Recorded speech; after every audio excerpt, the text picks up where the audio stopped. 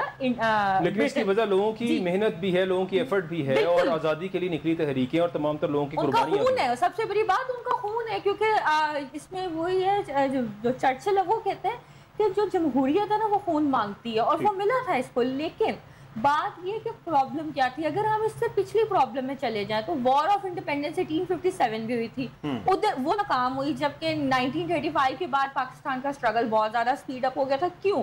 کیونکہ وہ وقت تھا جب 1935 کے بعد پوری قوم نے متحد ہو کے اپنے آپ کو تمام creed, race, political, religious belief سے اوپر ہو کے متحد ہو کے انہوں نے ایک ڈیمانڈ رکھی تھی، وہ الگ سیپریٹ الیکٹ. پہلے جو ڈیمانڈ تھی نا قائد اعظم کی، تو سیپریٹ الیکٹوریٹ کی تھی. ہوم لینڈ کی ڈیمانڈ تو تھی نہیں، یہ تو 1935 کے بعد آئی ہے ہوم لینڈ کی ڈیمانڈ، اور اس کے بعد آئی ہے. اصل بات جو ہوئی ہے، اب دوبارہ یہی چیز ہے، ہم سیاست کی طرف جاتے ہیں. 1857 سے پہلے مقصد کیا تھا؟ مفادات. کیونکہ ہوا یہ سب کانٹیننٹ میں کیا تھا؟ مسلمانوں کی مونوپلی تھی، بادشاہی راج تھا. اب ایک دم سے بادشاہی راج کے بعد جب کانسٹیٹیوشنلزم آنا ہے تو یہ کانسٹیٹیوشنل کرائسس تو آنے ہی آنے ہیں. کیونکہ اگر ہم یو ایس میں جائیں تو وہاں پہ ایرا آف انلائٹنمنٹ ہے، وہ 17th سینچری 16th سینچری میں ہے. یہاں پہ جمہوریت کا تو یہ دوسری صدی ہے، تو یہ پرابلمس تو آنے ہی آنے ہیں. پاکستان کو آزاد ہوئے ہوئے بھی 100 سال پورا نہیں ہوا جبکہ یہ کانسٹیٹیوشنل ڈیڈ لاک آ رہا ہے. اور یہ وہ خطہ ہے جس نے پراپر بادشاہی نظام دیکھا ہے اور پراپر نسل بادشاہت کی دیکھی ہیں. اس کے بعد مونارکیل سے یہ ایبسلیوٹ کانسٹیٹیوشنلزم میں آیا ہے. اور ہوا وہ کیوں آیا ہے؟ بیسیکلی ہم اگر فریڈم کو دیکھیں نا، جو خطبہ الہ آباد تھا اس کا مقصد کیا تھا؟ 1930 سے پہلے سب لوگ کہتے تھے انڈیا کوئٹ انڈیا، کہ انگریز کو ہم نے انڈیا سے نکالنا ہے. کیوں؟ لیکن اس کا نقصان کیا تھا؟ مسلمانوں کو لگتا تھا کہ ان کی وہی والی پوزیشن ہوگی جو مغل ایرا میں تھا، پری انگریز ایرا تھا. لیکن یہ قائد اعظم علامہ اقبال نے دیکھا کہ نہیں، ایسا نہیں ہے. Now Muslims are no more majority, now they are in the minority. تو ہم لوگوں نے یہ جو پرسیو کر رہے ہیں نا کہ اگر انگریز چلا بھی گیا تو ہماری حال بدلے گی نہیں بلکہ خراب ہوگی، کیونکہ اس وقت ہم برباد ہوئے میں ہمیں ریلیجیس اور سوشل پولیٹیکل ڈفرینسز میں سپلٹ اپ کر دیا گیا. کیونکہ جس وقت علامہ اقبال کا زمانہ تو اس وقت جو مذہبی جماعتیں تھیں ان کے اندر تفرقات بہت زیادہ تھے، بہت زیادہ تھے. یہاں تک تھے کہ ان کو علامہ اقبال کو لیٹر لکھے جاتے تھے کہ آپ ان مذہبی فرقوں کو کچھ کرنے کے لیے، بہتری کرنے کے لیے لکھیں. تو انہوں نے کہا میں نہیں کر سکتی، اس کا وہ حل ہے کیونکہ پچھلے 20 سال سے میں کوشش کر رہا ہوں اور اس کا حل نہیں ہے. تو بہتر یہی ہے کہ واٹ وی ڈو از، تو پھر انہوں نے ایک سیپریٹ ہوم لینڈ کا آئیڈیا دیا. لیکن وہ آئیڈیا تھا کیا؟ وہ آئیڈیا یہ تھا کہ ہم ایک سیپریٹ ہوم لینڈ بنائیں گے تاکہ ہم لوگ دنیا کو دکھا سکیں کہ اسلامی معاشرہ کیسے ہو سکتا ہے، so that to get back our position. پھر آہستہ آہستہ ہم باقی ٹیریٹریز کو بھی اپنا حصہ بنا لیں گے، کیونکہ ایک ہماری میجورٹی اسٹیٹ ہوگی جہاں پہ اسلام کا نظام ہوگا، لون فری نظام ہوگا، سود نہیں ہوگا. جہاں پہ اسلام کا نظام ہوگا تو کیا ہوگا؟ ریاست مدینہ جیسا آئیڈیل نظام ہوگا. جب آئیڈیل نظام ہوگا تو دنیا تو ہمیں فالو کرے گی، دنیا ہمارے ساتھ کنفیڈریٹ کرے گی. مطلب بجائے اس کے کہ بنگلہ دیش ہم سے ٹوٹے، انڈیا بھی ہمارے پاس آئے. جو خطبہ الہ آباد تھا اس کا مقصد یہ تھا کہ how to get back our own original position which we enjoyed at the time of Mughal era. لیکن اس کو اچیو کرنے کے لیے بجائے اس کے کہ ہم کوئٹ انڈیا موومنٹ کریں، ہم سیپریٹ ہوم لینڈ کی ڈیمانڈ کرتے ہیں. ایک بار ہمارے پاس ملک آئے گا تو ہم باقی ملکوں کو بھی اپنا سولیڈیریٹی میں لے لیں گے. لیکن یہاں پہ کیا ہوا, ہمارے پاس ملک آ گیا, ہم نے اس کو برباد کر دیا, اس کا نقصان یہ ہوا ہے. تو یہ this is totally going in contravention with the original aims of the creation of the separate homeland. آج سب لوگ سیپریٹ ہوم لینڈ کو کافی زیادہ لوگ کرٹیسائز کرتے ہیں, ان کو یہ نہیں پتا کہ سیپریٹ ہوم لینڈ کا آئیڈیا کیا تھا. ایک آئیڈیل سچویشن بنانا کہ how Muslim nations are and how they should be. لیکن یہاں پہ کیا ہوا ہے, مسئلہ یہ ہے کانسٹیٹیوشنلزم اور اسلام اور ماڈرن رائٹ پراپر کنٹراسٹ میں آتے ہیں. اس کو ویسٹرن ہیجمنی کا نام دیا جاتا ہے. اگر ہم ماڈرن ہیومن رائٹس کی بات کریں نا, تو they are in total conflict with Islam. اور اگر ہم ویسٹ کی بات کریں تو ویسٹ میں وہ رائٹس اویلیبل نہیں ہے جو اسلام میں اویلیبل ہے. لیکن ویسٹ والے اپنے لوگوں کو وہ رائٹس نہیں دیتے. آپ دیکھیں, آپ یقین مانیں کہ وہ کہتے ہیں آپ کرسیفکس نہیں پہن سکتے ہو. جو ایک کرسیفکس ہوتا ہے نا کرسچن کا, وہ ان کو نہیں روکتے پہننے سے, لیکن وہ کہتے ہیں آپ حجاب نہیں لے سکتے. فرانس میں کہتے ہیں آپ کرسیفک پہن سکتے ہو, لیکن مسلمانوں کی کوئی ایسی چیز, حالانکہ کرسیفک ایک ریلیجیس سمبل ہے, کہیں ایسا نہیں ہے کہ آپ نے اپنا, وہ کرسچنس والوں نے اپنا ایکس پہننا ہے, لیکن اسلام میں تو مینڈیٹری آپ حجاب لو. لیکن فرانس والے, یو کے والے آپ کو الاؤ نہیں کرتے کہ آپ سرٹن یونیفارم میں برٹش ایئر ویز پہ آپ حجاب بھی لے سکو. ایک زمانے میں نہیں کرتے تھے, جبکہ وہ الاؤ کرتے کہ ان کے کرسچن ان کی ویلیو کو فالو کرے. تو یہ ہے ویسٹرن مونوپلی اور ان کی منافقت, جس کی وجہ سے, اور اس کا ایک بڑی وجہ پاکستان کی ڈوبتی ہوئی سیاست ہے, جس کی وجہ سے ہم نے اپنے ریلیجن کو کبھی بھی جسٹیفائی نہیں کیا. اب یہاں پہ میں آپ کو بات بتا دوں, قادیانیت جو ہے وہ صرف پاکستان کا, سب کانٹیننٹ کا فتنہ ہے, اور یہ وہ فتنہ ہے جس کے علامہ اقبال بہت زیادہ خلاف ہے. آج پوری دنیا میں کسی کو نہیں پتا قادیانی کیا ہے, سعودی عرب کو نہیں پتا قادیانی, ان کو بھی مسلمان سمجھتے ہیں. ایگزیکٹلی, وہ ان کو مسلمان سمجھتے ہیں. کس کا فرض ہے ان کو بتانا؟ یہ کیا ریاست ہے پاکستان کا فرض نہیں ہے کہ دنیا کو بتایا کہ وہ مسلمان نہیں ہے؟ ہم نے ان کو اگر نان مسلم ڈکلیئر کیا اور وہ باہر جا کے اپنی تبلیغات کر رہے ہیں, اور بالکل ٹھیک کہہ رہی ہیں. ایسے بہت سے مسائل ہیں ہمارے ملک کے اندر. اور کرنل صاحب کچھ کہنا چاہ رہے ہیں آپ؟ میں کہلی یہ بالکل میں ایگری کرتا ہوں, تھیوریٹیکلی جو باتیں کی ہیں ماشاءاللہ بہت اچھی ہیں جی. مگر یہ انالائز کریں کہ جب آزادی ہوتی ہے نا, اس وقت پاکستان آزاد نہیں ہوتا. ایک ایگریمنٹ ہوتا ہے یو کے اور یو ایس اے میں, وہ ہوتا ہے 1943 کے اراؤنڈ, ٹھیک ہے, جس وقت امریکن سپورٹ دینی ہوتی ہے یو کے. رائٹ. اس وقت ٹوٹل جو تھی وہ 53 یا 54 کالونیز تھی انگلینڈ کی. اس پہ دونوں نے میوچلی ایگری کیا, ٹھیک ہے, جس وقت یہ سپورٹ دینے سے پہلے کہ اگر ہم آپ کو بچاتے ہیں ٹوٹل ڈیفیٹ سے, تو آپ کو 5 کالونیاں آپ رکھ لیں, باقی ریمیننگ تمام کالونیاں جو ہیں وہ آپ کو آزاد کرنی ہوگی, ٹھیک ہے. تو اس میں 49 کنٹریز آزاد ہوئے اس دیٹ ایگریمنٹ. پہلی تو بات ہے ہمیں یہ سوچنا ہے, دیکھنا ہے, یہ ہسٹری ہے, ٹھیک ہے, اس میں سمجھنا ہے ہم نے. جب وہ 49 کنٹری آزاد ہوئی, انہوں نے کیا کہا اس وقت کہ ہم اپنا فزیکلی آکوپائی نہیں کریں گے, ہم اس کو فائنینشلی کنٹرول کریں گے. وہاں سے جو نیشنل لیگ کے بعد یو این ایف بنا, اس میں I M F, world bank, یہ کانسیپٹ آیا کہ ان ریاستوں کو کنٹرول کرنے کے لیے ہمیں آئی ایم ایف کی ضرورت ہے. سب سے آخر میں چائنا ہوا, ٹھیک ہے. جن ملکوں نے اپنی آزادی کو صحیح طریقے سے یوٹیلائز کیا, صحیح ڈائریکشن پہ چلے, وہ آج آزاد ہو گئے. ہم کیا ہے, ہمیں آپ دیکھیں پاکستان بننے میں, جیسا جو میڈم بتا رہی ہیں, پاکستان بننے کے وقت کیا ہو گیا, ہمیں کیوں ایک مسئلہ پیدا ہو گیا کہ ہم نے چیف آف آرمی اسٹاف انگریز رکھا, ٹھیک ہے. ایک پاکستانی انگریز گورے کو, پاکستانی بندے کو ہم نے ٹاسک دیا کہ جن لوگوں نے پاکستان بنایا ہے, جو کہتے ہیں نا اسٹرگل یہ ہے کہ پاکستان بنانے میں جو قوتیں تھیں آپ نے ان کو 1949-50 میں فرق کر دی.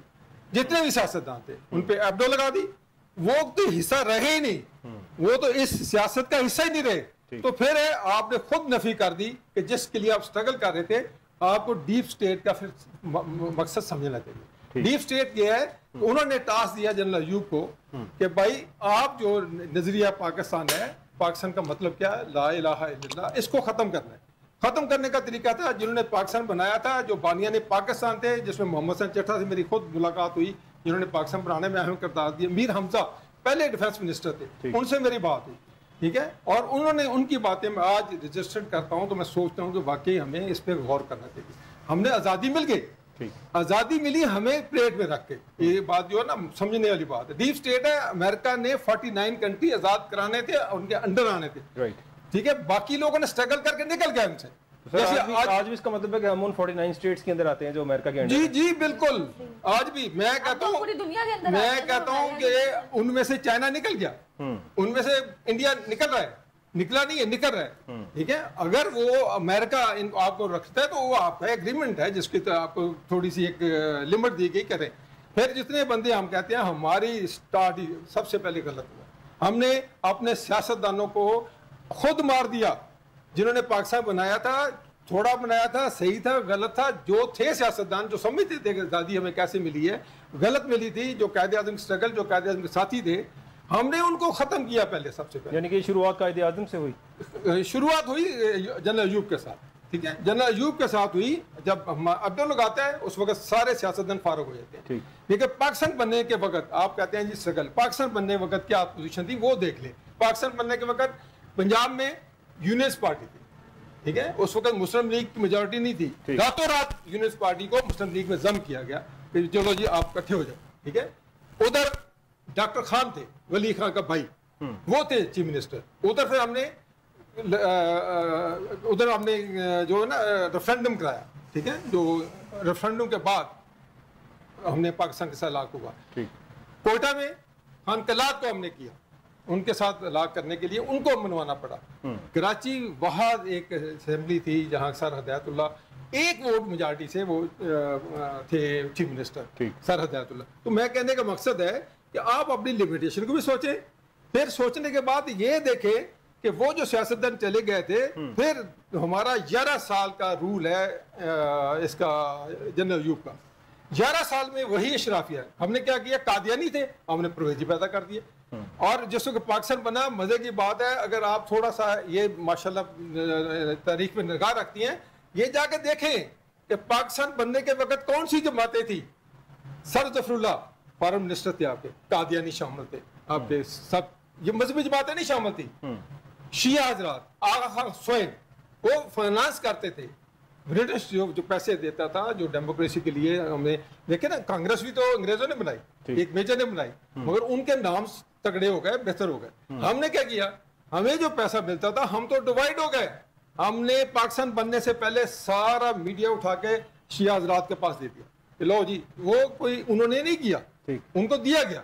ٹھیک ہے, اس میں ایڈ کرنا چاہوں گی کہ بیسیکلی جو پاکستان کا مقاصد تھے نا وہ یہ تھے کہ ہم ایک فری اسٹیٹ بنا کے دنیا کو بتا سکے, لیکن ہوا یہ کہ ہم نے جان کے ایسے مسائل میں میرے کہنے ایک منٹ اس کی بڑی میں اپنا ایک آخری ہے. دیکھیں میں کہتا ہوں کہ آج بھی کمبینیشن کسی حکومت کو چینج کرنے کے لیے وہی استعمال ہوتا ہے. کون سا استعمال ہوتا ہے, قادیانی فنڈ استعمال ہوتے ہیں. آج بھی آپ کہتے ہیں نا دنیا کو, واقعی دنیا استعمال کر رہی ہے قادیانی کو اگینسٹ پاکستان. دنیا استعمال کر رہی ہے, آپ کے پرویزی بنے تھے وہ ختم ہو گئے.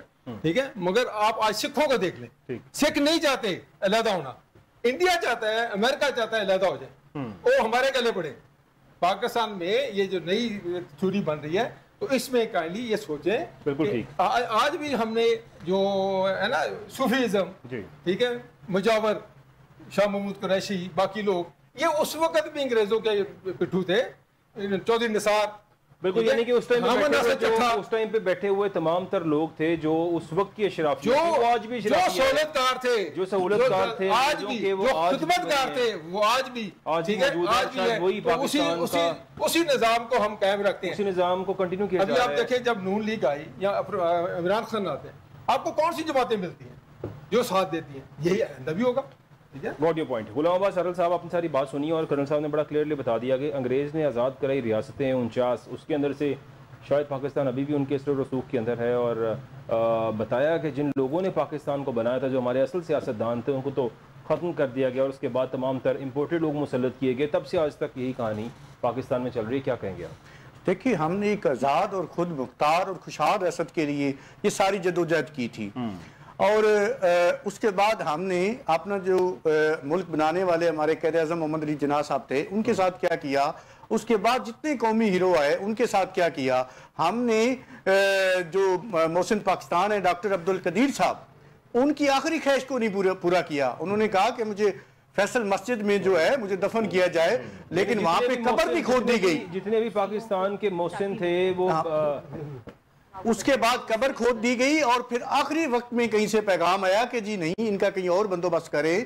تو ہم نے اپنے جو بھی ہیرو تھے ہم ان کو گدار دیتے ہیں اور نئے ہیرو کی تلاش میں ہمیشہ رہتے ہیں. ہمارا المیہ یہ ہے کہ جو محسن پاکستان ہیں جو ہیرو ہیں ان کو ہم نے گدار دینا ہوتا ہے اپنے سیاسی مقاصد کے لیے اور اپنے اقتدار کو طول دینے کے لیے, اور اس کے بعد ہم نئے ہیرو تلاش کرتے ہیں. پھر جو ہے ایک قوم کو بے وقوف بنایا جاتا ہے, ہماری معصوم قوم کو. پھر جو ہے وہی ہم دائروں میں گھوم رہے ہیں. کئی سالوں سے ہم پچھلے 70 سال میں یہ ملک جو ہے دائروں میں گھوم رہا ہے اور اسی وجہ سے جو ہے ہم ترقی اور خوشحالی کے رستے میں آج تک نہیں چل سکے. اور ہماری معیشت جو ہے اس وقت اگر چٹھا صاحب ہماری سمت درست ہو جائے تو مجھے تو خدا نخواستہ ابھی بھی اس کے بہتر ہونے کے چانس نظر نہیں آتے, لیکن دیکھ لیں ابھی تک سمت درست نہیں ہو رہی. تو یہ اور جو یہ کرنل صاحب بات کر رہے تھے جتنی بھی یہ معاشرتی اور سیاسی اور مذہبی تفریق آئی ہے نا پاکستان میں, یہ سب سے زیادہ جو ہے جنرل ضیاء الحق کے دور کے بعد شروع ہوئی ہے. اس سے پہلے اس قدر نہیں تھی, مطلب اتنی اور آپ نے دیکھا سکوت ڈھاکہ بھی ہوا. لاسٹ منٹ سے میں چاہوں گا صرف سولوشن کی اگر بات کی جائے, کیا سولوشن آپ کے ذہن میں کیا آتا ہے؟ پاکستان کس طرح سے ٹھیک ہو سکتا ہے؟ ان ٹربل سے ہم کیسے باہر آ سکتے ہیں؟ دیکھیں سولوشن ایک ہی ہے چٹھا صاحب کہ آپ آئین کے مطابق اور قانون کے مطابق اس ملک کو چلائیں اور اداروں کو قانون کے تابع کریں, نہیں تاکہ جو ہے ادارے کام کریں. جب تک ادارے کام نہیں کریں گے, ڈیلیور نہیں کریں گے, تب تک یہ ملک ترقی نہیں کر سکتا. اور جتنے بھی ملک آپ دیکھ رہے ہیں آپ کے ساتھ آزاد ہوئے تھے جن کے اداروں نے کام کیا, اداروں میں جو ہے وہ سیاسی مداخلت نہیں تھی. یہاں پہ تو ہر ادارے میں سیاسی مداخلت ہے, آپ کی عدلیہ میں سیاسی مداخلت ہے, باقی ادارے جو ہیں ایک دوسرے میں مداخلت کرتے ہیں. جب ایک نظام نہیں ہوگا, ایک مساوی نظام نہیں ہوگا, ہر کسی کو جو ہے وہ ترقی کے یکساں مواقع نہیں آپ فراہم کریں گے. یہ تفریق جو آپ نے ایک بنائی ہوئی ہے اس کو ختم کرنا پڑے گا, تب تک یہ ملک جو ہے ترقی نہیں کر سکتا. اور یہ اس بات کو سمجھنا بہت ضروری ہے. کرنل صاحب, یہ جب تک ہم عدلیہ کو ٹھیک نہیں کرتے, ٹھیک ہے, جب تک انصاف نہیں ملتا, یہ تفریق ذہنی ہے. اس کا بہترین حل یہ ہے کہ تمام سیاستدان وہ کٹھے بیٹھیں, عدلیہ کو بٹھائیں, فوج کو ساتھ بٹھائیں. ایسے جو آبزرور ہوتے ہیں نا وہ ان کو ایز اے آبزرور بٹھائیں, ٹھیک ہے. خود یہ فیصلہ کریں کہ ہم نے ملک کو چلانا کیسے. اس پہ ایک نیا ڈاکومنٹ, ایک ایگریمنٹ بننا چاہیے. اس وقت جتنی بھی تفریق ہو چکی ہے وہ بہت نقصان دہ ہے. ہمیں اتحاد کی ضرورت ہے. اتحاد تب بھی آنا ہے جب سیاستدان مل کے کو نکالیں گے. پہلے بھی سیاستدانوں نے نکالا تھا, پاکستان بننے پر قائد اعظم, یہ باقی جو سیاستدان تھے جتنے سیاستدان تھے انہوں نے کم ملا زیادہ ملا اس بحث میں نہیں جاتے. کیسے ملا؟